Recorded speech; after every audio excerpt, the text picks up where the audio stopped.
আল্লাহ যোগ্য মানুষ নাটোরের মানুষ আল্লাহ তাকে রাজনীতি দিয়ে দেন।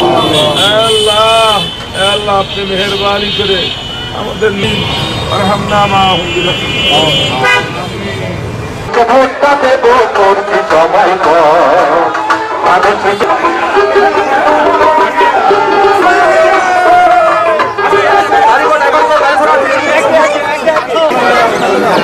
আপনারা সবাই বসে থাকুন, আপনাদের কাছে রাস্তা পৌঁছে যাবে।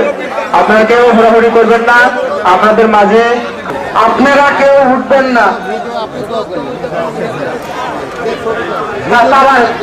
কিছু বিষয় মন্ত্রণালয় এই মেয়েরা স্কুলে গেলে আজিয়ার ব্যবস্থা করেছিল বলে আজকে হওয়ার পরে এই আজকের মানুষের জন্য কি করেছে আমাদের নেতা শহীদ প্রেসিডেন্ট জিয়াউর রহমান মুক্তিযোদ্ধা, খালেদা জিয়া মুক্তিযোদ্ধা।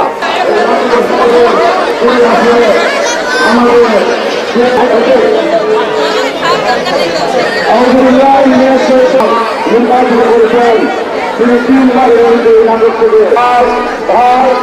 এই স্বাধীনতা সংগ্রাম ইতিহাস তারিখে আমাদের দেশটার আমাদের জিয়াউর রহমান এই মজা উঠে এবং এখানে উপস্থিত আমাদের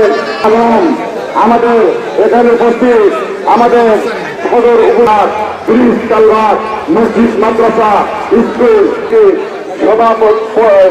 আহ্বায়ক। ইতিপূর্বে আমি এই নাটোর সদর থেকে 2-3 বার এমপি নির্বাচন অংশগ্রহণ করেছিলাম। দীর্ঘ প্রায় 24 বছর পর আবারও আলহামদুলিল্লাহ আল্লাহ আমাকে জাতীয় সংসদ নির্বাচনে ধানের শীষ মার্কা প্রতীকে নির্বাচনে অংশগ্রহণ করার সুযোগ করে দিয়েছেন এবং আমি নাটোর সদর থানার সাতনি ইউনিয়নের সাতনি দিয়ার থেকে আজকে নির্বাচন প্রচারণা শুরু করলাম। আমি আশা করছি আগামী ফেব্রুয়ারি 2026 যে নির্বাচন অনুষ্ঠিত হতে যাচ্ছে সেই নির্বাচনে নাটোর নলডাঙ্গা উপজেলার মানুষ ইতিপূর্বে যেভাবে বিপুল ভোটে আমাকে নির্বাচিত করেছে, আমি আশা করি আগামী জাতীয় সংসদ নির্বাচনে ঠিক একইভাবে বিপুল ভোটের মাধ্যমে আমাকে ধানের শীষ তারেক রহমান নেতৃত্বে বিএনপির প্রার্থী হিসাবে আমাকে আবারও নির্বাচিত করবে বলে আমি প্রত্যাশা করি।